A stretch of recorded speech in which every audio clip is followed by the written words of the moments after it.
Yes. तो 700 series के जो स्टैंडर्ड्स हैं दोस्तों, इसके अंतर्गत सबसे पहला स्टैंडर्ड हम चालू करने जा रहे हैं जिसका नाम है SA 700। नाम देखेंगे क्या दिया हुआ है, forming an opinion on and reporting on financial statement. चलिए, फॉर्मिंग एन ओपिनियन, जैसा कि ओपिनियन के बारे में आप जानते हैं कि भाई अगर ऑडिटर ओपिनियन देता है तो कितने प्रकार के ओपिनियन देता है बताइए। दो, पहला कौन सा है, मॉडिफाइड, वेरी गुड। और दूसरा कौन सा है, अनमॉडिफाइड। अनमॉडिफाइड को एक और नाम दिया गया जिसका नाम क्या है, अनक्वालिफाइड। अनक्वालिफाइड को अपन क्या बोलते हैं, क्लीन रिपोर्ट।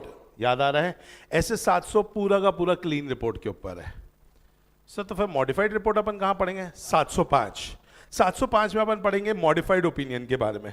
तो मतलब यहां पर हम बात करेंगे किसके बारे में, that is about the clean reporting के बारे में। साथ ही साथ इस ऑडिट रिपोर्ट के अंतर्गत अपन ये भी देखेंगे कि ऑडिट रिपोर्ट को बनाया कैसे जाता है। ऐसे 700 का सबसे बड़ा कंसेप्ट यही है, वो ये आपको बताएगा कि ऑडिट रिपोर्ट को बनाना कैसे है, उसके फॉर्मेट्स क्या क्या रहेंगे सर, उसका स्टैंडर्ड क्या क्या रहेगा, क्या क्या चीजें एक के बाद एक आपको लिखनी पड़ेगी। सर ऐसा क्यों, ऐसा इसलिए क्योंकि अगर ऑडिट रिपोर्ट हर ऑडिटर अपने मन मुताबिक बनाएगा तो क्या चांसेस आर वेरी मच सबको अपने हिसाब से लिखेंगे। जब अपने हिसाब से लिखेंगे तो जब पब्लिक उसे पढ़ेगी तो हर किसी का मेंटल लेवल उस ऑडिटर के साथ मैच कर पाए, जरूरी है क्या, नहीं है। तो इसीलिए एक जैसी ऑडिट रिपोर्ट हो, आईटीसी की उठाओ तो भी वो ऐसी दिखे, रिलायंस की उठाओ तो भी ऐसी दिखे, अगर मान लीजिए आपने फॉर एग्जांपल सुज़लोन की उठाए ऐसी दिखे, अदानी की उठाए ऐसे दिखे। जब सबकी ऑडिट रिपोर्ट एक जैसी दिखेगी, कंटेंट चेंज होगा बट दिखने में सब एक जैसे होंगी, तो हमारे लिए चीजों को पढ़ना समझना आसान हो जाएगा, नॉर्मल पब्लिक के लिए कि डिफिकल्ट हो जाएगा, आसान हो जाएगा। तो इसीलिए ही एक स्टैंडर्ड बना दिया गया है कि इसी फ्रेमवर्क पे आपको क्या तैयार करनी है, ऑडिट रिपोर्ट। और ऑडिट रिपोर्ट के यहां पर अगर आप आएंगे तो आपको यहां पे पेज 127 में कंटेंट्स देखेंगे कि ऑडिट रिपोर्ट जब बनाया जाता है तो सबसे पहले क्या लिखा जाता है, सबसे पहले लिखा जाता है टाइटल। साहब टाइटल में अपन क्या लिखते हैं, ऑडिट लिखते हैं अपन इंडिपेंडेंट ऑडिटर रिपोर्ट। क्या लिखते हैं टाइटल पे, इंडिपेंडेंट ऑडिटर रिपोर्ट। दूसरी चीज अपन लिखते हैं भाई एड्रेस। एड्रेस मतलब किसको ये एड्रेस किया जा रहा है, क्या ये बोर्ड ऑफ डायरेक्टर्स को एड्रेस किया जा रहा है, क्या ये शेयर होल्डर्स को एड्रेस किया जा रहा है, आखिर ये किसको एड्रेस किया जा रहा है। तो इसे अपन कहां पर लिखते हैं बताइए, एड्रेसी। एड्रेसी में अपन लिखते हैं किसको बताने वाले हो, किसको मतलब कि जनरली अपन ये किसको बताएंगे बताइए, शेयर होल्डर, जिन्हें अपन क्या बोलते हैं, मेंबर्स। इसके बाद जो तीसरा पैराग्राफ होता है वो किसका होता है, ओपिनियन का। किसका होता है बताइए, ओपिनियन का। यहां पर ऑडिटर कैसा ओपिनियन देगा, मॉडिफाइड, अनमॉडिफाइड। अनमॉडिफाइड, क्योंकि हम स्टैंडर्ड कौन सा पढ़ रहे हैं, 700, तो इसलिए अनमॉडिफाइड की बातें होंगी। इसके बाद आपको लिखना पड़ता है बेसिस, किन आधार पर आप क्या दे रहे हो, ओपिनियन दे रहे हैं। क्या कोई बता सकता है क्या आधार होते हैं ओपिनियन देने के, ऑडिट एविडेंस। बेटा वो भी कैसा, sufficient and appropriate audit evidence. तो उसे बताना पड़ता है कि भैया मैंने क्या किया है, sufficient and appropriate audit evidence को कलेक्ट किया है, और ये कलेक्ट करते समय मैं कैसा रहा हूं, इंडिपेंडेंट। कैसा रहा हूं, इंडिपेंडेंट। और मेरे पास वो बाकी संस्कार भी थे, याद है, IOCP2 प्लस इंडिपेंडेंस। साथ ही साथ मैंने जो भी काम किया वो स्टैंडर्ड के हिसाब से काम किया है। तो पहला आपको बताना पड़ता है बेटा क्या, टाइटल। दूसरा एड्रेसी। तीसरा ओपिनियन। पहला टाइटल, दूसरा एड्रेसी, तीसरा ओपिनियन, चौथा होता है बेसिस फॉर ओपिनियन। इसके बाद बताना है गोइंग कंसर्न के बारे में। किसकी गोइंग कंसर्न, मैनेजमेंट की, कंपनी। बेटा अपन को क्या मैनेजमेंट से लेना देना, अपन को किससे लेना देना, कंपनी। लेकिन कंपनी की गोइंग कंसर्न के ऊपर कब बताओगे, जब चीज नेगेटिव होगी। जब चीज क्या होगी, नेगेटिव। इसके लिए अपन को लिखना पड़ता है यहां पर, दैट इज मुर्गा। क्या लिखते हैं बेटा, मुर्गा। So what is मुर्गा, material uncertainty regarding going concern assumption. इसके लिए अलग से ऐसे 570 अपन आगे जाके पढ़ेंगे, इसीलिए मैंने 570 अभी नहीं पढ़ा है, तो पहले समझ लेंगे गोइंग कंसर्न। गोइंग कंसर्न के बाद है कैम। कैम के लिए अपन पढ़ेंगे ऐसे 701 में। कहां पढ़ेंगे, ऐसे 701 में। फिर है मैनेजमेंट की रिस्पॉन्सिबिलिटी। किसकी रिस्पॉन्सिबिलिटी बेटा, मैनेजमेंट की। पहला क्या था मैं भूल गया, टाइटल। दूसरा एड्रेसी, तीसरा ओपिनियन, चौथा बेसिस फॉर ओपिनियन। फिर क्या है, गोइंग कंसर्न। फिर है कैम, फिर है मैनेजमेंट की रिस्पॉन्सिबिलिटी। उसके बाद ऑडिटर की रिस्पॉन्सिबिलिटी, फिर अदर रिस्पॉन्सिबिलिटी। अरे मैनेजमेंट की रिस्पॉन्सिबिलिटी, ऑडिटर की रिस्पॉन्सिबिलिटी, अदर रिस्पॉन्सिबिलिटी, और फिर है डेट, प्लेस, साइन। समझ में आया, 701 में पढ़ेंगे कैंप। की ऑडिट मैटर पैराग्राफ, ठीक है। तो पहला क्या बताएंगे, पहला क्या है, टाइटल, फिर एड्रेसी, फिर ओपिनियन, फिर बेसिस फॉर ओपिनियन, फिर गोइंग कंसर्न, फिर क्या, फिर management responsibility, auditor responsibility, other responsibility, date, place, sign. कोई भी डाउट? इसमें मैं आपको दो नहीं पढ़ाऊंगा। पहला, मैं आपको मैनेजमेंट रिस्पॉन्सिबिलिटी नहीं पढ़ाऊंगा, दूसरा मैं आपको ऑडिटर रिस्पॉन्सिबिलिटी नहीं पढ़ाऊंगा, क्योंकि ये दोनों आप मुझे पढ़ाओगे। आया कि नहीं आया? तो जल्दी से पहले पढ़ेंगे कौन सा, ऑडिटर रिस्पॉन्सिबिलिटी, फिर उसके बाद पढ़ेंगे कौन सा, मैनेजमेंट रिस्पॉन्सिबिलिटी। अच्छे से पढ़ेंगे, जो भी बच्चा होगा बेटा स्टेज में आकर के जवाब देगा बेटा, पूरा भारत देश आपको सुनना चाहता है। जल्दी से पढ़ेंगे दोनों, auditor responsibility and management responsibility.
Management responsibility,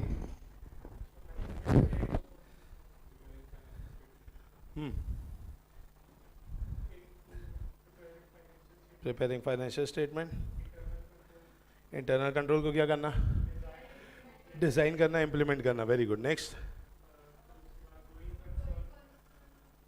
going concern, okay, going concern को मेंटेन रखना एंटिटी की, और ये असेस करते रहना कि एंटिटी क्या है, गोइंग कंसर्न फॉर्मेट पे रहे। ओके, नेक्स्ट,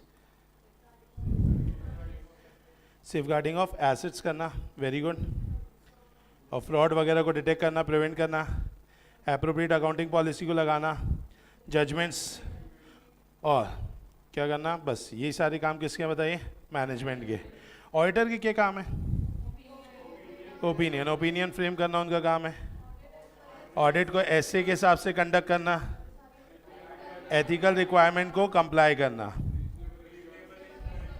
रीजनेबल एश्योरेंस देना कि financial statement are free from, very good. उसके अलावा ऑडिट इन्वॉल्व्स ऐसा प्रोसीजर जिससे अपन क्या कर पाए, एविडेंसेस को निकाल पाए। प्रोसीजर इंक्लूडिंग व्हाट दोस्तों, RAP, what is RAP, risk assessment procedure, very good. फिर audit includes evaluation of accounting policies, accounting estimates and overall. Okay, and auditor believe कि जो भी उसने एविडेंसेस निकाले हैं वो सब क्या है, sufficient and appropriate, very good. तो ये है हमारे मैनेजमेंट की रिस्पॉन्सिबिलिटी और ऑडिटर की रिस्पॉन्सिबिलिटी। हम पढ़ क्या रहे हैं, हम पढ़ रहे हैं कंटेंट्स, कंटेंट्स ऑफ व्हाट दोस्तों, ऑडिट रिपोर्ट। अब आप कोई भी ऑडिट रिपोर्ट अगर आप उठाएं, फॉर एग्जांपल अगर मैं फॉर एग्जांपल आपको दिखाऊं आईटीसी की एनुअल रिपोर्ट, ठीक है, आईटीसी की भी एनुअल रिपोर्ट अगर आपको देखने का मौका मिलेगा तो उसके अंतर्गत भी अब आप जब ऑडिट रिपोर्ट पे जाओगे तो आपको सेम कंसेप्ट दिखेगा। पहला लिखा होगा टाइटल, फिर लिखा होगा एड्रेसी, फिर लिखा होगा क्या, ओपिनियन, फिर क्या लिखा होगा, बेसिस फॉर ओपिनियन। अगर आप रिलायंस का भी उठाएंगे दोस्तों क्या, ऑडिट रिपोर्ट, आपको सेम ही कंसेप्ट्स रिलायंस की भी ऑडिट रिपोर्ट में क्या करने को मिलेगा, देखने मिलेगा। ये जो आपको यहाँ पर ऐसे देखने के लिए सेम जैसा ही मिलेगा, स्टैंडर्ड क्यों मिलेगा, क्योंकि जितने भी ऑडिटर जो कि इंडिया में काम कर रहे हैं उन सभी के लिए इंपॉर्टेंट है क्या फॉलो करना, ऐसे 700 फॉलो करना। तो ऐसे 700 के अंतर्गत पहला टाइटल, अब टाइटल के नाम पर आप क्या लिखेंगे, तो आप लिखेंगे इंडिपेंडेंट ऑडिटर रिपोर्ट। एड्रेसी में आप क्या लिखेंगे, आप लिखते हैं आप किसको एड्रेस करने जा रहे हैं। एग्जाम्पल, आप जनरली किसको एड्रेस करते हैं, share holders, that is members of the company. अब मेंबर्स ऑफ द कंपनी को जब आप एड्रेस करते हैं तो सिर्फ ये टू दी मेंबर्स लिख देने से काम नहीं होगा, आपको यहां पर और भी डिटेल्स वहां पर देनी पड़ेगी जो कि आप इंट्रोडक्टरी पैराग्राफ में देते हैं। जैसे कि आप यहां पे बताएंगे कि भैया आपने कौन सी कंपनी की फाइनेंशियल स्टेटमेंट को ऑडिट किया है, कौन से ट्रेडिंग पीएनएल को, कौन से ईयर के ट्रेडिंग पीएनएल को आपने ऑडिट किया है।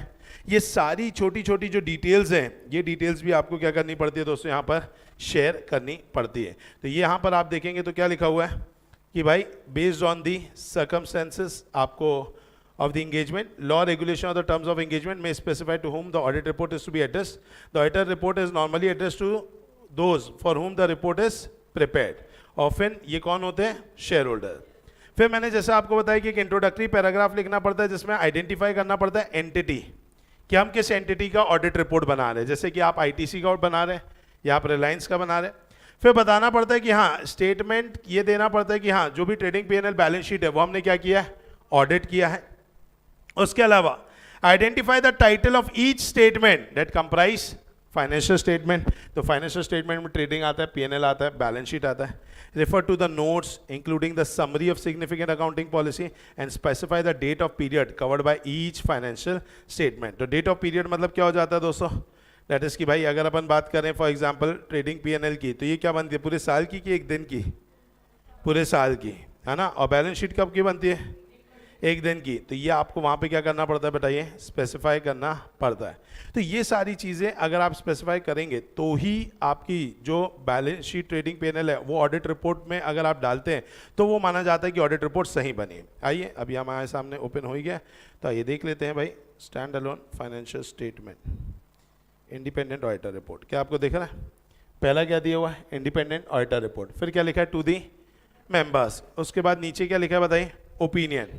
ओपिनियन में सबसे पहले क्या लिखा है, we have audited the accompanying standalone Ind AS financial statement of which company, ITC, तो पहले एंटिटी बता दिया, which comprise of balance sheet as at 31st of March, statement of P&L including the statement other comprehensive income, cash flow statement and the statement of changes in equity for the year ended. तो आप देख रहे हैं भाई, तो यहाँ पे इन्होंने पूरा क्या दे दिया, इस पैराग्राफ में पूरा उन्होंने लिख करके दे दिया कि भैया हमने कौन सी एंटिटी का ऑडिट किया है, वाकई में ऑडिट हो गया है, कौन से टाइटल्स हैं जैसे कि ट्रेडिंग है, P&L है, बैलेंस शीट है, कैश फ्लो स्टेटमेंट है, चेंजेस इन इक्विटी है, और कौन से पीरियड का किया, ये सब कुछ आपको यहाँ पर पैराग्राफ में लिखना पड़ता है. नेक्स्ट थिंग आपको बताना पड़ता है भैया अपना ओपिनियन. तो इन्होंने ओपिनियन भी दे दिया, in our opinion and to the best of our information and according to the explanation given to us, the aforesaid standalone Ind AS financial statement gives the information required by Companies Act in the manner so required and give a true and fair view. आप मुझे बताइए, क्या ये शब्द पहली बार हमने सुना, true and fair view? क्या पहले भी हम सुनते आ रहे हैं? यस. तो आप देख रहे हो कि जो चीज़ें मैंने आपको पढ़ाई वही चीज़ें प्रैक्टिकली बड़े बड़े ऑडिटर्स ऑफ द कंट्री भी क्या कर रहे हैं दोस्तों, अप्लाई कर रहे हैं. क्योंकि ये मैंने भी नहीं बोला है, ये किसने बोला है? ऐसे ने. और ऐसे हमें तो अपने पढ़ने के लिए फॉलो करना है, लेकिन ऑडिटर को तो अपनी जिंदगी में फॉलो करना है. अब क्या लिखेगा ऑडिटर? ऑडिटर लिखेगा भैया, अगर अनमॉडिफाइड ओपिनियन एक्सप्रेस करेगा तो अनमॉडिफाइड ओपिनियन एक्सप्रेस करने में क्या लिखेगा? In our opinion the accompanying financial statement present what दोस्तों, fairly in all material respect. In our opinion the accompanying financial statement gives a true and fair view. क्या ये बात समझ में? पक्का?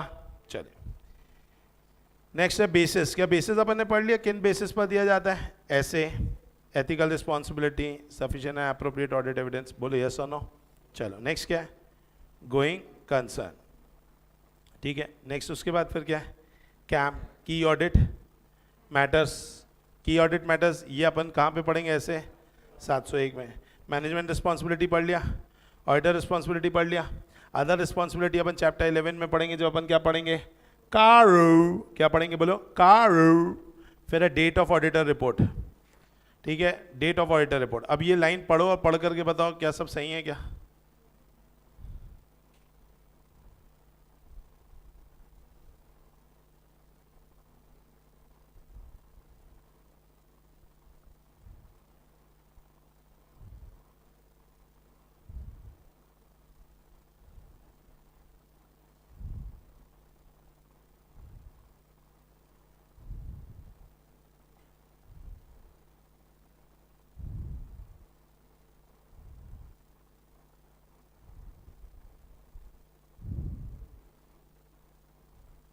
बताइए क्या लिखा है?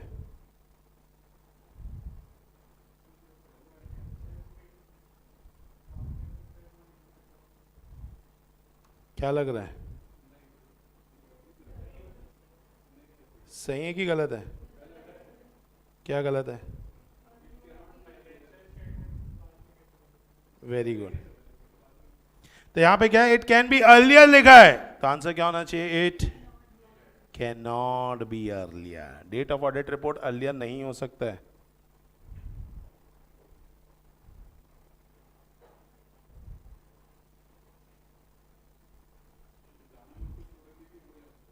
नहीं, जानबूझ के छोड़ा था. नहीं नहीं ये भी एक कारण है, बट बड़ा कारण ये है, इससे मेरे को पता चलता है बच्चा कितना होशो आवाज में पढ़ रहा है. क्या इजी चीज़ है डेट? मैं बोलता हूँ पढ़ लो, हाँ सर पढ़ लिया, आगे बढ़े, ऐसा हो जाता है. तब पता चलता है कि वाकई में पढ़ रहे हो कि नहीं पढ़ रहे हो. चलो नेक्स्ट क्या बताओ? प्लेस. What is place? जगह. NATA classes, second floor, opposite Tirupati apartment. ये लिखोगे क्या? नहीं, लिखोगे शहर का नाम. किसका नाम बेटा? शहर का. तो अगर आप यहाँ बैठ करके ऑडिट रिपोर्ट साइन करो तो रायपुर लिखना पड़ेगा. क्या ये बात समझ में? सिग्नेचर. सिग्नेचर किसके बेटा? ऑडिटर. ठीक है. The auditor report shall be sign, it must be sign by the auditor. Where the firm is appointed, report is to be signed in the personal name and in the name of the audit firm. क्या ये बात समझ में आई? Yes or no? चले next क्या दिया हुआ दोस्तों यहाँ पर?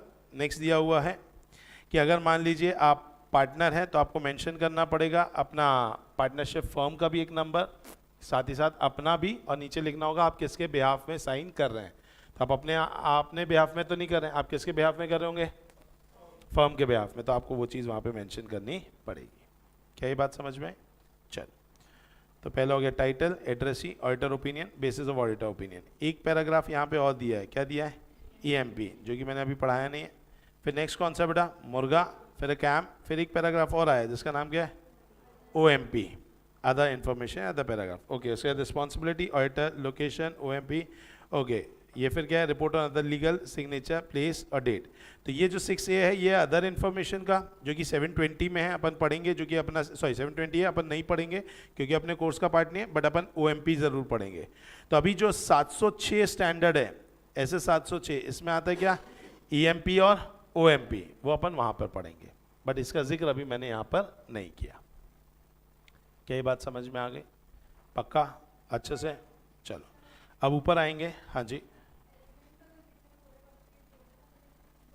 डिपेंडिंग ऑन द मार्क्स, अगर पूरे एलिमेंट्स आ गए और फॉर एग्जांपल 4 मार्क्स का आया तो फिर अपन को टेबल वाला लिख करके एक एक लाइन लिख सकते हैं। और अगर मान लीजिए यही 6 to 8 मार्क्स आ गया जिसके आने के चांसेस कम है, तो फिर अपन बाजू में टेबल का लिख सकते हैं, ठीक है। लेकिन अगेन उसमें फिर जब आप मैनेजमेंट रिस्पॉन्सिबिलिटी लिखेंगे 2-4 पॉइंट लिखेंगे तो भी चल जाएगा, वैसा रहेगा। क्या ये बात समझ में आई? पक्का? लेकिन उसके होलसेल क्वेश्चन के आने के चांसेस कम है ज्यादा मार्क्स के लिए। रिटेल क्वेश्चन आ सकता है कि मैनेजमेंट रिस्पॉन्सिबिलिटी पॉइंट पे क्या लिखा जाता है, बेसिस ऑफ ओपिनियन पॉइंट पे क्या लिखा जाता है, तो ये रिटेल क्वेश्चन है। होलसेल आएगा तो छोटे मार्क्स के लिए आएगा, क्योंकि वो चाहते हैं कि आप हेडिंग ही लिख करके छोड़ दो, तो 3 या 4 नंबर की, ठीक है, सारे हेडिंग्स लिख दिया, टाइटल ये वो सारी चीजें नीचे तक के साइन तक लिख दिया, तो वो पूरा बन गया, 3 से 4 मार्क्स आपको मिल जाएंगे। चलो अब यहाँ पे बात की जा रही है किसके बारे में बताइए, स्कोप ऑफ दिस एसे की। This essay deals with the following: auditor responsibility to form an opinion, form and content of audit report, promote consistency in auditor report. Auditor objective: form an opinion based on evaluation and conclusion drawn from audit evidence, express clearly that opinion through a written report that also describe the basis for opinion. Financial statement: complete set of general purpose financial statement होता है, including what दोस्तों, related notes. The related notes ordinarily comprises of summary of significant accounting policy and explanatory statement. अब आते हैं main बात पे, सब फालतू बातें थी, ऊपर के 3 पॉइंट, ऐसे कुछ खास नहीं। अब आते हैं मेन बात पे, that is we'll be talking about frameworks. किसके बारे में बात करेंगे? फ्रेमवर्क। व्हाट इज फ्रेमवर्क, कोई बता सकता है? ढांचा। ढांचे को अपन क्या बोलते हैं बताइए? फ्रेमवर्क। अब फ्रेमवर्क जो होते हैं ना बेटा, ये 2 प्रकार के होते हैं। एक फ्रेमवर्क होता है जिसे अपन बोलते हैं जनरल पर्पस, सॉरी, एक होता है जिसे अपन क्या बोलते हैं, कंप्लायंस फ्रेमवर्क, और एक होता है जिसे अपन बोलते हैं fair presentation framework. What do you mean by compliance framework? Compliance framework बोलता है भैया लॉ ने जैसा बोला है चुपचाप उस ढांचे को मुझे फॉलो करना है। लॉ ने बोला भैया बैलेंस शीट ऐसे बना, मैं ऐसे बनाऊंगा। लॉ ने बोला ऐसे बना, मैं ऐसे बनाऊंगा। कल बोल देगा ऐसे बना, मैं वैसे बना दूंगा। मुझे कोई मतलब नहीं है, जैसा लॉ बोल रहा है वैसा मैं फॉलो करके उस ढांचे में फाइनेंशियल स्टेटमेंट को बना दूंगा। लेकिन कई बार ऐसा होता है कि ये जो ढांचा है, ये ढांचा मेरे को अच्छा नहीं लग रहा है। I am not satisfied with this framework. मुझे लग रहा है इसी चीज को अगर ऐसे दिखाया जाए तो ज्यादा बेहतरीन दिखाया जा सकता है।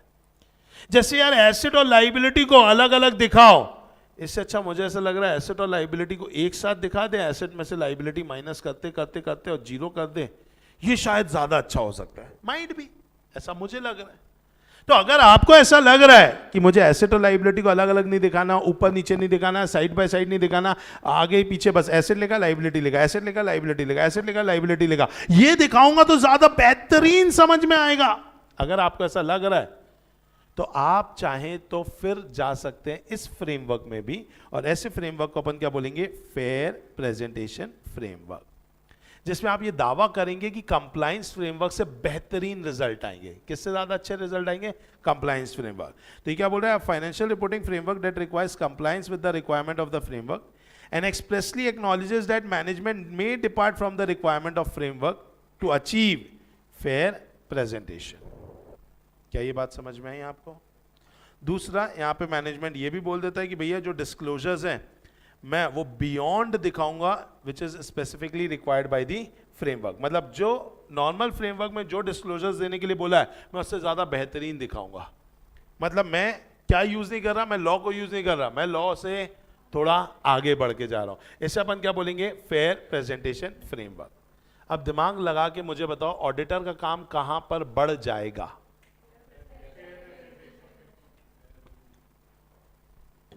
क्यों?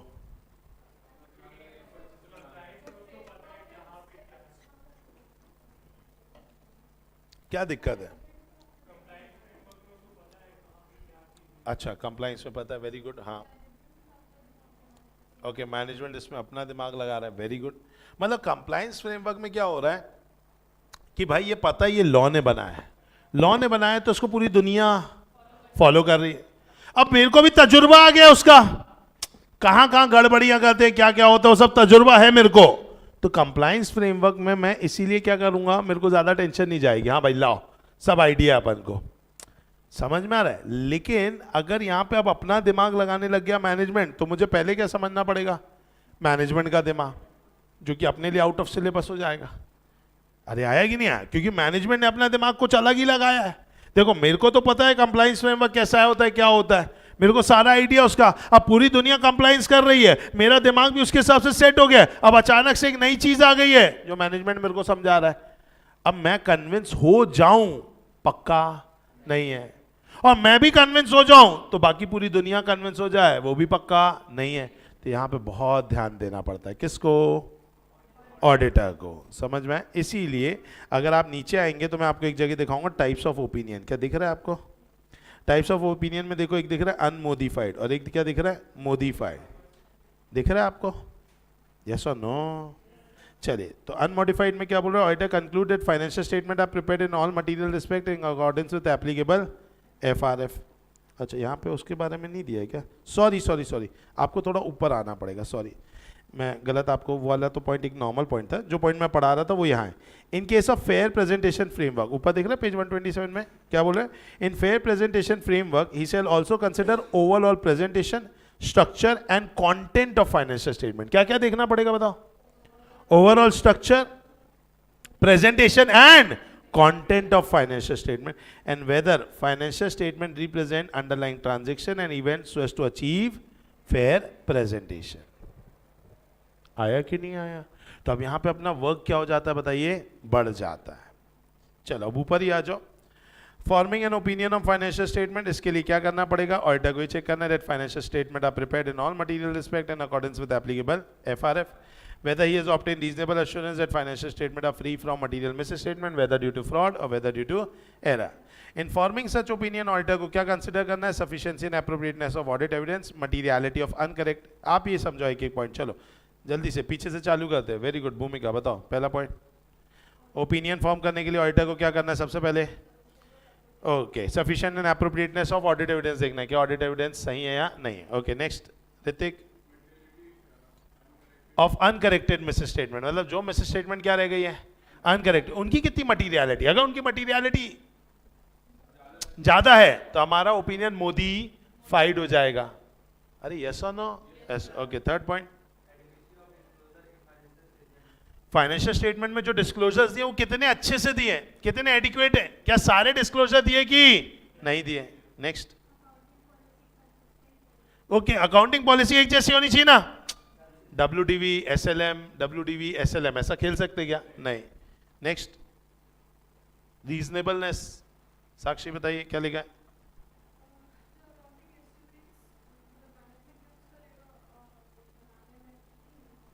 एस्टिमेट्स है, एस्टिमेट्स का एग्जांपल सोचो पहले,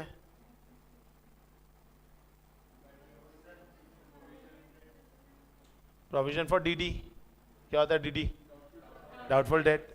अब इसका जब प्रोविजन बनाया जाएगा क्या इसका कोई फॉर्मूला है, नहीं है, तो इसके जब प्रोविजन बनाए जाएंगे क्या एस्टिमेटेड बेसिस पे ही बनाए जाएंगे, यस। तो कितने कारगर है, आज वारंटी को लेकर के कंपनीज बनाती होगी प्रोविजन, बोलो यस और नो।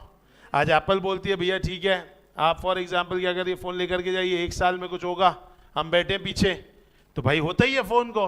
लेकिन ये एप्पल अगर प्रोविजन बनाता होगा, सैमसंग जो प्रोविजन बनाता होगा, ओप्पो जो प्रोविजन बनाता होगा, सब सेम बनाते होंगे क्या, नहीं। सबको पता है अपनी क्वालिटी ऑफ वर्क क्या है, क्या करना पड़ सकता है, क्या नहीं करना पड़ सकता। हो सकता है ओप्पो भी वो बोले यहाँ जल्दी खराब हो सकता है, लोगों की कंप्लेन ज़्यादा आ सकती है, तो भैया वो लोग ज़्यादा प्रोविजन बनाते हैं। एप्पल बोलता है भाई अपन ने प्रोडक्ट बहुत शानदार बना है, कुछ गड़बड़ होने के चांसेस ही कम है, तो उसने क्या कर दिया, प्रोविजन कम रखा है।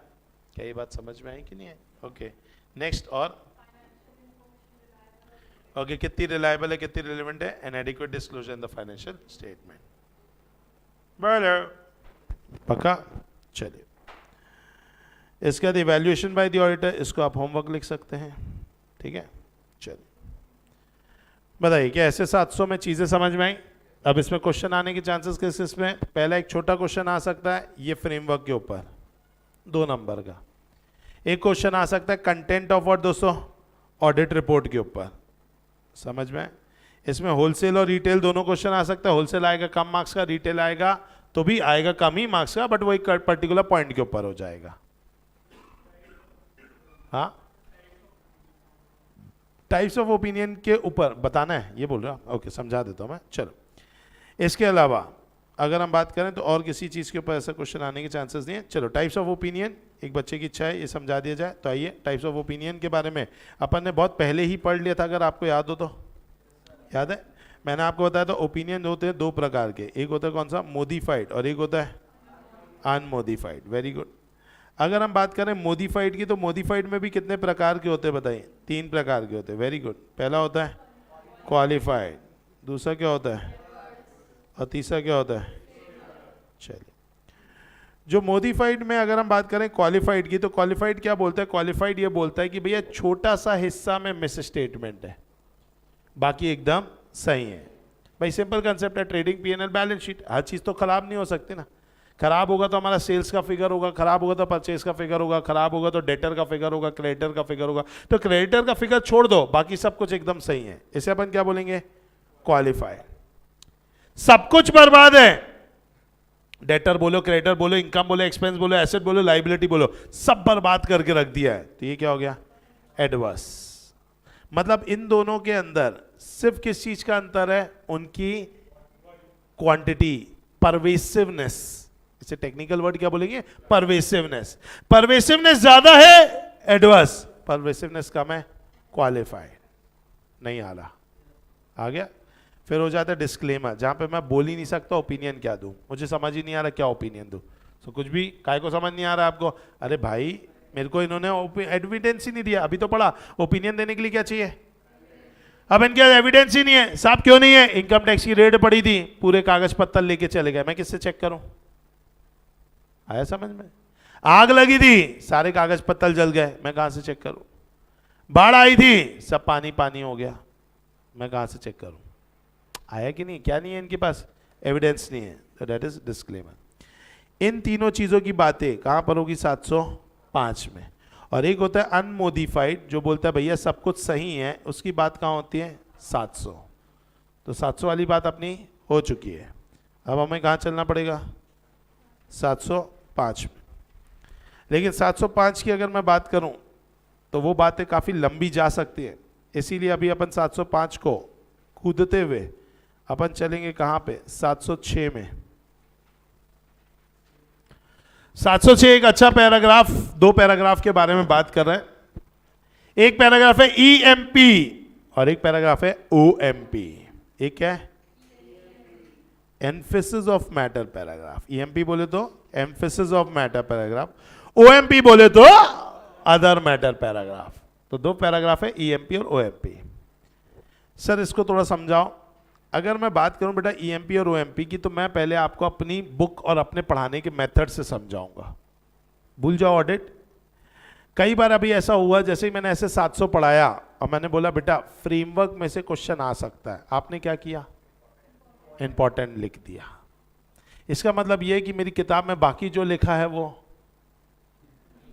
इंपॉर्टेंट है या नहीं है, तो फिर अलग से वहां क्यों इंपॉर्टेंट लिख दिया। अच्छा वो ज्यादा इंपॉर्टेंट है ना, वेरी गुड। यही कंसेप्ट है, यही जो आपके अंदर का बेटा जो एटीट्यूड है, यही एटीट्यूड पता है कि भाई भारत के हर एक इंसान के अंदर होगा कि उसको लिख करके जितना भी अच्छा दे दो, लेकिन वो सबको नॉर्मल निगाहों से देखेगा। अब ऑडिट रिपोर्ट इतनी बड़ी होती है, उसके अंदर लिखा हुआ हर एक शब्द इंपॉर्टेंट है, लेकिन आप उसको इंपॉर्टेंस देते नहीं है। तो इसलिए हम क्या करेंगे, इसलिए हम बेसिकली आपको बताएंगे अलग से उन जगहों में से चीजों को एक्सट्रैक्ट करके एक जगह लिख देंगे कि भैया इसको पढ़ ले कम से कम, ये क्या है, वेरी इंपॉर्टेंट। तो जैसे वहां वेरी इंपॉर्टेंट लिखा है आपने बुक में, मैं वेरी इंपॉर्टेंट नहीं लिखूंगा, मैं एक पैराग्राफ बनाऊंगा ईएमपी, और ईएमपी पैराग्राफ के अंदर वो चीजें जो मुझे क्या लग रही है मटेरियल है, जिसमें आपका ध्यान जाना चाहिए, उसको मैं क्या करता हूं, लिखवा देता हूं, वहां लिख देता हूं। इसे अपन क्या बोलेंगे, ईएमपी। मतलब इसका काम है सिर्फ ध्यान आकर्षित करना। क्या बेटा, ध्यान आकर्षित करना। उस कंसेप्ट को अपन क्या बोलेंगे, ईएमपी। क्या ये बात समझ में आई?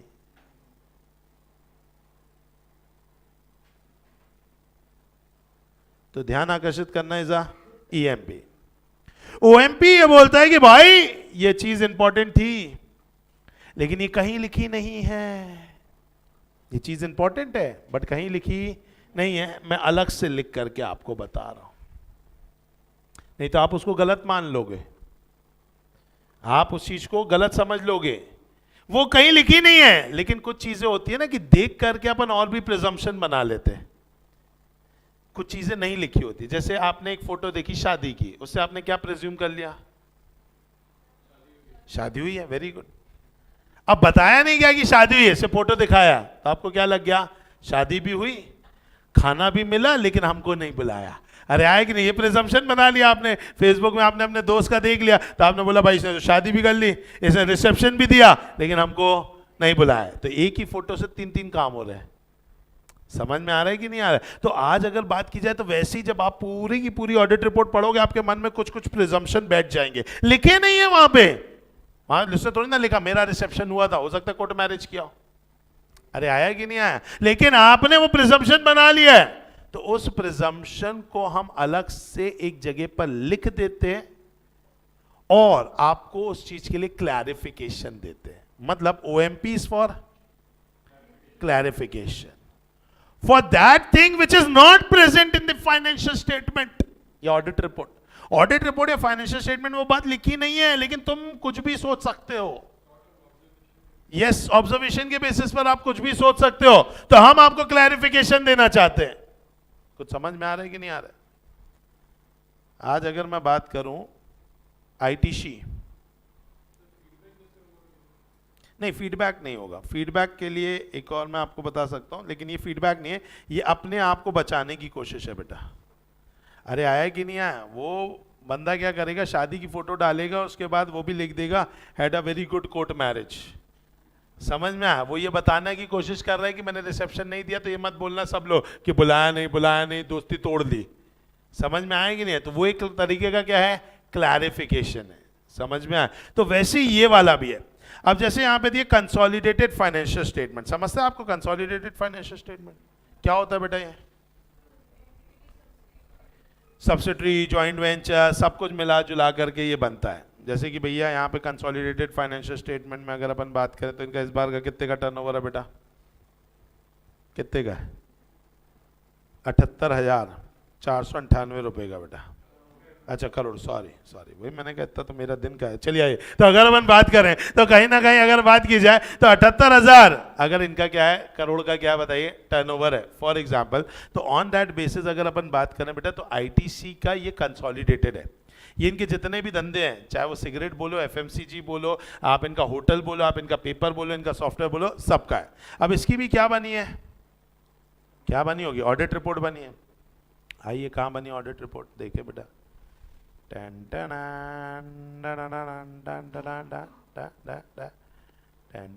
ये रहा independent auditor report to the members of ITC limited, report, opinion, basis for opinion, वही सब दिख रहा है कि आपको भी कैम वही दिख रहा है आपको? चलो अब ये देख करके आपको क्या लग रहा है कि ये जो 78,000 करोड़ का जो टर्नओवर वाली जो ये आईटीसी की ट्रेडिंग पीएनएल बैलेंस शीट है, इसको SRBCN को LLP, जिसके पार्टनर है कौन बेटा? अरविंद सेठी साहब, इन्होंने क्या किया, पूरा ऑडिट किया। मतलब पूरे 78,000 करोड़ रुपए के टर्नओवर के लिए जो भी पेपर की कंपनी होगी इनकी क्लासमेट, जो कि सिगरेट्स की कंपनी होगी, जो भी इनकी होटल की कंपनी होगी, सबका इन्होंने क्या किया होगा, बोलते ही नहीं आप लोग, ऑडिट किया होगा। और फिर उन्होंने उसे क्या किया होगा बताइए, ओपिनियन दे करके अपनी ऑडिट रिपोर्ट को तैयार किया होगा। ये हमें क्या आ रही है बताइए, फीलिंग, किसको देख करके? ये कंसोलिडेटेड फाइनेंशियल स्टेटमेंट के इस ऑडिट रिपोर्ट को देख करके हमें ये फीलिंग आ रही है।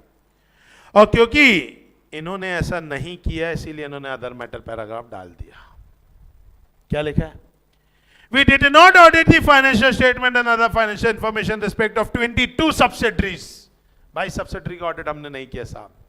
अब आप क्या ये पढ़ लोगे ना, मेरे पीछे पड़े होगे, अरविंद साहब बोल रहे हैं बेटा आप लोग को। अरविंद साहब बोल रहे हैं कि साहब आप ये पढ़ लोगे ना तो मेरे पीछे आ जाओगे, तो बता दे रहा हूँ 22 सब्सिडरी का ऑडिट मैंने नहीं किया, जिसमें एसेट है 6000 करोड़ की और टोटल रेवेन्यू है 3000 करोड़ रुपए का, कैश इनफ्लो है 177 करोड़ रुपए का। साथ ही साथ आपको यह भी बताना चाहता हूं कि ये फाइनेंशियल स्टेटमेंट जो है वो अदर ऑडिटर ने किया है, और वो जो फाइनेंशियल स्टेटमेंट है वो मुझे किसने ला करके दी थी? मैनेजमेंट ने ला के दी थी। क्या ये बात समझ में आया कि नहीं आया? कुछ बोलते नहीं हो आप लोग? यस। तो इन्होंने क्या कर दिया, फिर इन्होंने क्या बोल दिया 31 मार्च के वहां पढ़ो, as considered in the consolidated financial statement in respect of 8 associate and 4 joint venture. इनका भी ऑडिट मैंने नहीं किया, 8 एसोसिएट का ऑडिट भी मैंने नहीं किया, 4 जॉइंट। अरे क्या क्या करेगा एक आदमी, समझ में आया कितना करेगा? वैसे इतना धंधा है। तो भैया कंसोलिडेटेड का ये भी मैंने नहीं किया, मैंने तो चुपचाप क्या किया, अच्छा और बता दिया, certain of the subsidiaries are located outside India whose financial statement and other financial information has been prepared in accordance with the accounting policy generally accepted in their respective country। कोई लंदन में है, कोई Switzerland में, कोई भूटान में, कोई बांग्लादेश में, तो भैया उनके कंट्री के लॉ के हिसाब से उन लोगों ने वहां पे क्या करवाया है? ऑडिट कराया, उसका कोई मेरा देना लेना देना नहीं है। ये सब इन्होंने लिख करके बता दिया। क्यों लिख के बता दिया? क्योंकि तुमको क्या लग रहा था, जैसे यहाँ पे साइन देखा, पहली चीज क्या समझ में आई कि ऑडिट किसने किया है? अरविंद सेठी साहब ने। और एसआरबीसी कौन है? एसआरबीसी केपीएमजी की ही नेटवर्क फर्म है। तो ये मत सोचना लोग बिग फोर से भी नहीं कराते, बिग फोर ही है। एसआरबीसी हो गया, अगर हम बात करें बहुत सारे ऐसे नाम है, बाटली बॉय हो गया, एसआरबीसी हो गया, लव लॉक लिव्स हो गया, ये सब जो है अलग अलग। ये डिलॉइट विलॉइट जो है ये अपने नाम से ऑडिट नहीं करते, इनके नीचे नेटवर्क फर्म्स है बहुत सारी।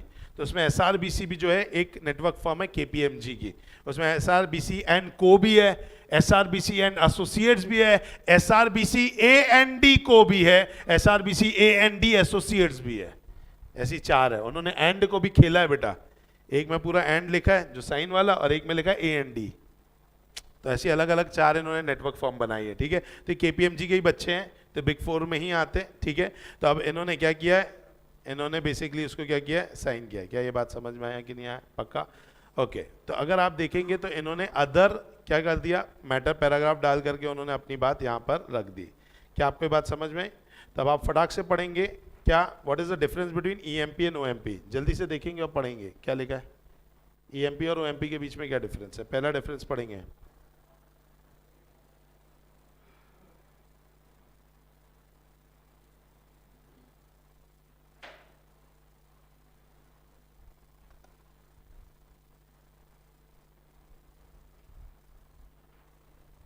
क्या बोल रहा है? Important disclosure by management the financial statement most likely in the notes to financial statement where auditor wants to draw attention, आपका ध्यान आकर्षित करना चाहता है। ओएमपी में क्या बोल रहा है? In certain cases user of financial statement have the tendency to over assume. भैया आप सोचते हो यही आदमी सब कुछ करेगा, तो आप क्या कर लेते हो?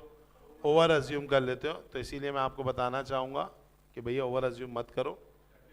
हाँ, बेसिकली हमने क्या क्या नहीं किया, हम आपको वो सारी चीजें बता देते हैं।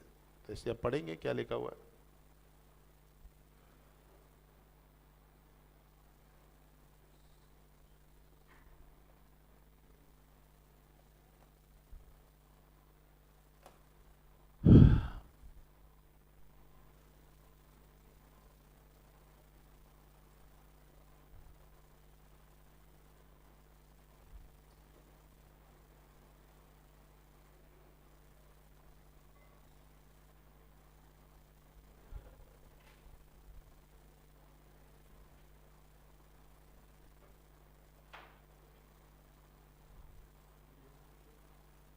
पढ़ा क्या? ईएस का मतलब एफएस है बेटा, वो ईएस है, उसको एफएस करना पड़ेगा हर जगह, ठीक है। In certain cases, user of financial statement have the tendency of over assuming the auditor responsibility for something beyond the scope of audit. So the auditor need to clarify his responsibility in such ambiguous circumstances. In an audit of consolidated financial statement, auditor should remind the user of the CFS that he has merely relied on the audited financial statement of several subsidiaries and not audited them himself. क्या कहीं से भी EMP या OMP ये बताना चाहते हैं कि मैंने अपना ऑडिट ओपिनियन चेंज कर दिया? नहीं, बिल्कुल भी नहीं। ये मॉडिफाइड नहीं करना चाहते, ये सिर्फ आपका ध्यान आकर्षित करना चाहते हैं, आपको कोई नई इंफॉर्मेशन देना चाहते हैं। आइए अंदर पढ़िए, अब ऊपर आइए। जल्दी से स्कोप ऑफ दिस ऐसे में पहला पॉइंट पढ़ के बताओ क्या लिखा है, सेकंड पॉइंट पढ़ के बताओ क्या लिखा है। पहला पॉइंट किसके बारे में बात कर रहे हैं, ईएमपी ओएमपी, जल्दी बोलो जल्दी जल्दी, क्या लिखा है, क्या लिखा है, क्या क्या क्या क्या क्या क्या लिखा है, ईएमपी, वेरी गुड। और सेकंड पॉइंट कैसे पता चला ईएमपी लिखा है, वो बोल रहा मैटर प्रेजेंटेड, मैटर प्रेजेंटेड और डिस्क्लोज्ड, मतलब वहां पे लिखा हुआ है, बस आपका ध्यान आकर्षित होगा तो ईएमपी। मैटर अदर देन दोस प्रेजेंटेड और डिस्क्लोज, मतलब लिखा हुआ नहीं है तो एमपी। ईएमपी क्या बोल रहा है, matter a paragraph included in auditor report that refers to a matter appropriately presented that in the auditor judgement is of such importance that it is fundamental to user understanding. A para included in the auditor report that refers to the matter other than those presented that in the auditor judgment is relevant for the user understanding of the audit, auditor responsibility or auditor report. EMP क्या बोल रहा है, if the auditor consider it necessary to draw user attention to a matter presented or disclosed in the financial statement that in the auditor judgment is of much importance that it is fundamental to user understanding of the financial statement, the auditor shall include an EMP. तो EMP उसे बताना चाहिए अगर लगता है कि भाई कोई ऐसी चीज है जो कि आपको लग रहा है कि भाई इंपॉर्टेंट है, जो ऑडिटर को अलग से आकर्षित करना पड़ रहा है ध्यान, ठीक है। इसके लिए क्या बोल दिया गया है, when auditor include EMP, auditor को क्या करना चाहिए, एक सेपरेट सेक्शन बनाना पड़ेगा ऑडिट रिपोर्ट में। ऑडिट रिपोर्ट में एक अलग से एक सेक्शन बनेगा जिसका नाम क्या रहेगा, EMP, emphasis of matter paragraph, and include in the paragraph clear reference to the matter. ये बात मुझे समझ नहीं आई, जल्दी से बताओ।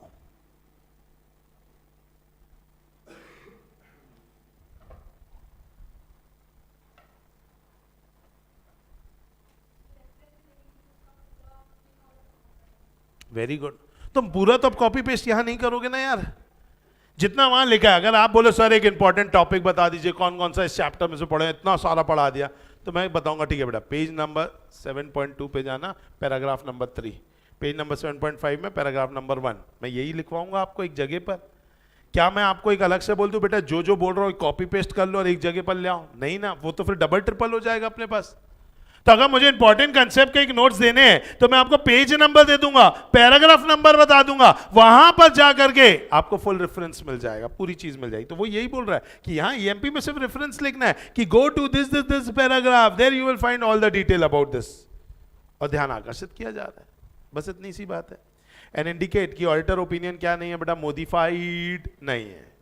तो तीन चीजें बतानी होगी, पहला एक अलग से सेक्शन बनाना होगा, दूसरी चीज रेफरेंस बताना होगा कहां पे, तीसरा यहां पे मॉडिफिकेशन नहीं है। एग्जाम्पल याद करने पड़ेंगे, एग्जाम के लिए इंपॉर्टेंट है बेटा। ईएमपी हो गया आपके लिए, क्या क्या है, पहला an uncertainty related to future outcome of exceptional litigation. कोई लिटिगेशन हमारे ऊपर चल रहा है, व्हाट इज लिटिगेशन, केस, तो उसके बारे में आप बताओगे, क्योंकि वो केस के बारे में डिस्क्लोजर में दिया होगा किसने, मैनेजमेंट ने, लेकिन हम उसमें आपका ध्यान आकर्षित करना चाहते हैं कि in the disclosure notes to accounts paragraph number 7 there is a case going on over the company regarding GST payable, and if we loss the case then might be chances are that company will not be able to follow going concern. Example Delta Corp, company की net worth है 3000 करोड़ रुपए, कितनी है बेटा, 3000 करोड़ रुपए, GST outstanding है 27,000 करोड़ रुपए।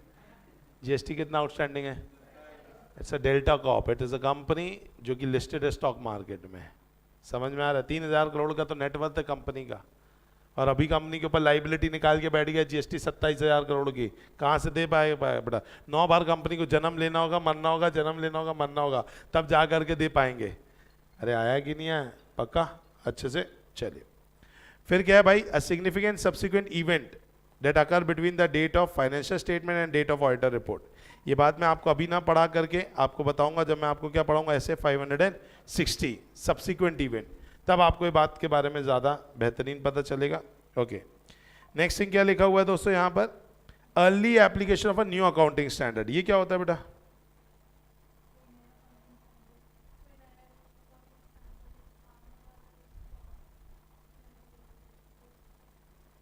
कोई नया अकाउंटिंग स्टैंडर्ड आने वाला है, इसका हो अल्लाह पता पहले से ही हो जाता है, और बहुत अच्छी चीज लग रही है यार, वो जो पैटर्न है ना वो मेरे को एकदम माइंडसेट के साथ मैच कर रही है, यही चीज बेस्ट है, तो अपन तुरंत ही उसको क्या करना चाहते हैं, उठाना चाहते हैं। लेकिन क्या अभी उठा सकते हैं क्या, क्योंकि अभी तो वो लागू हुआ नहीं है, वो अभी लागू होगा एक एक्स डेट से, लेकिन मेरे को अच्छा लग रहा है, मैं अभी उठाना चाहता हूं, तो भाई मैंने वो चीज़ों को अप्लाई कर दिया।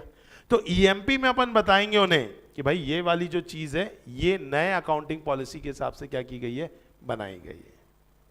And a major catastrophe that has had or continues to have a significant impact on companies financial statement। तो अगर हम बात करें तो यहाँ पर बेसिकली एक मेजर कुछ ऐसा दुर्घटना भी हो है जो कि कंपनी की फाइनेंशियल इम्पैक्ट को पोजीशन को क्या कर सकता है, हिला सकता है। तो ये कुछ ऐसे पॉइंट्स हैं जो पॉइंट्स आपको क्या करने पड़ेंगे, बताने पड़ेंगे। कहाँ पे, ईएमपी में। किसमें, ईएमपी में। पहला पॉइंट है किसको लेकर के, लिटिगेशन। दूसरी है किसको लेकर के, सब्सिक्वेंट इवेंट। तीसरा है अर्ली एप्लीकेशन और चौथा मेजर कैटास्ट्रॉफ। समझ में आ गया। फिर ये बहुत अच्छी बात लिखी है, आप पढ़ करके मुझे बताएंगे, एग्जाम के लिए इंपॉर्टेंट है 3 मार्क्स के लिए, कि ईएमपी किसका सब्स्टिट्यूट नहीं है। ईएमपी किसका सब्स्टिट्यूट नहीं है,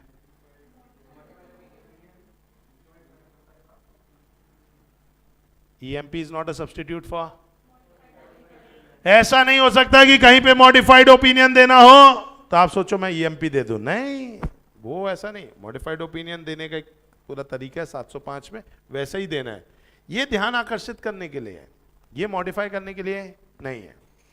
दूसरा, ये डिस्क्लोजर का सब्स्टिट्यूट नहीं है कि जो डिस्क्लोजर मैनेजमेंट भूल गया तुमने यहां डाल दिया। अरे नहीं भाई, जो वो भूल गया उसको बोलो लिखेगा, साहब वो नहीं लिख रहा, क्वालिफाई कर दो ना, एडवर्स डाल दो आपको लग रहा हो तो।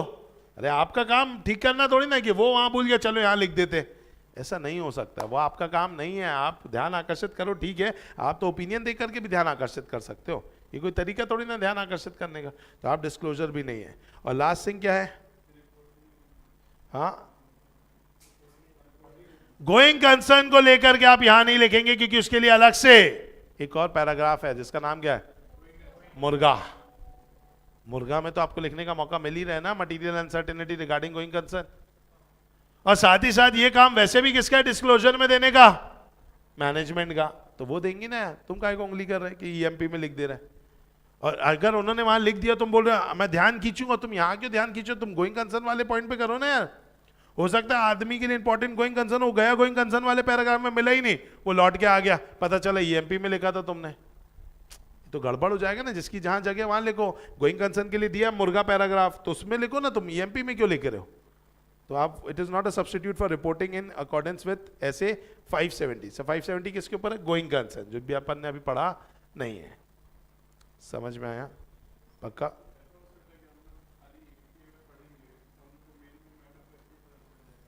बिल्कुल, इसीलिए तो ऑडिट रिपोर्ट को ऐसा कुछ खास ऐसा नहीं होता ना, वर्ड बाय वर्ड आप पढ़ रहे हो, वो तो सीधा पहले निगाह जाती है ओपिनियन पे, भाई बता क्या अनमॉडिफाइड, हाँ आधा तो भाई ठीक है।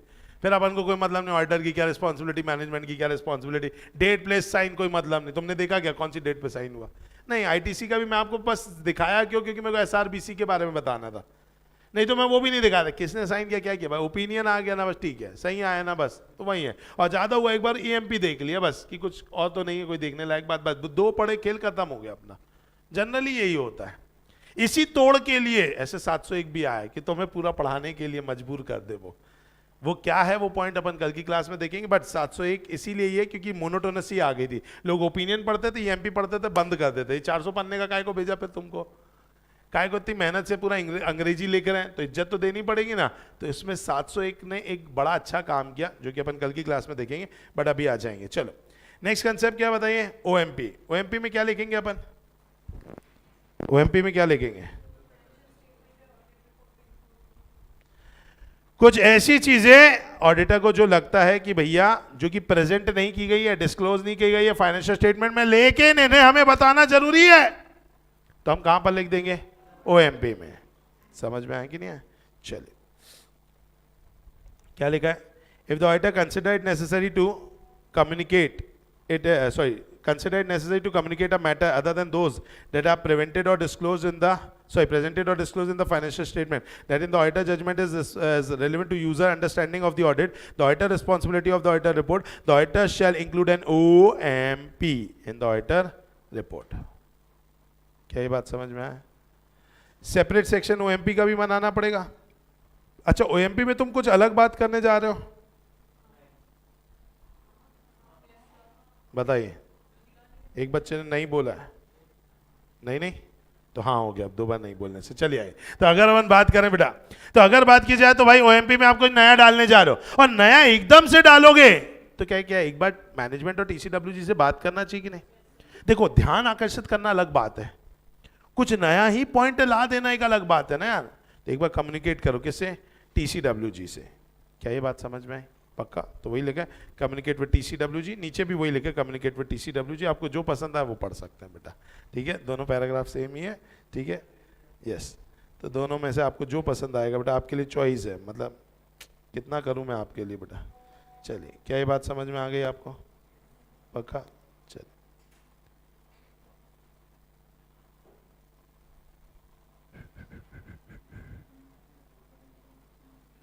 बोलेंगे तो ईएमपी और ओएमपी समझ में आया?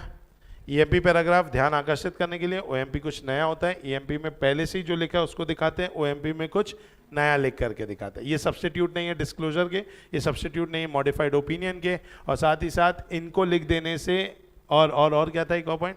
Going concern. Yes, going concern की बातों को भी लेकर के क्या नहीं बनेंगे? सब्स्टिट्यूट नहीं बनेंगे।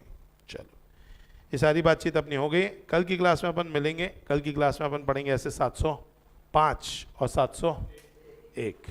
समझ में आ गया? चलिए, ठीक है, चलो 700 नहीं 710 भी है, वो अपन कल की क्लास में नहीं पढ़ के परसों पढ़ेंगे 710 और फिर 510 उसके साथ।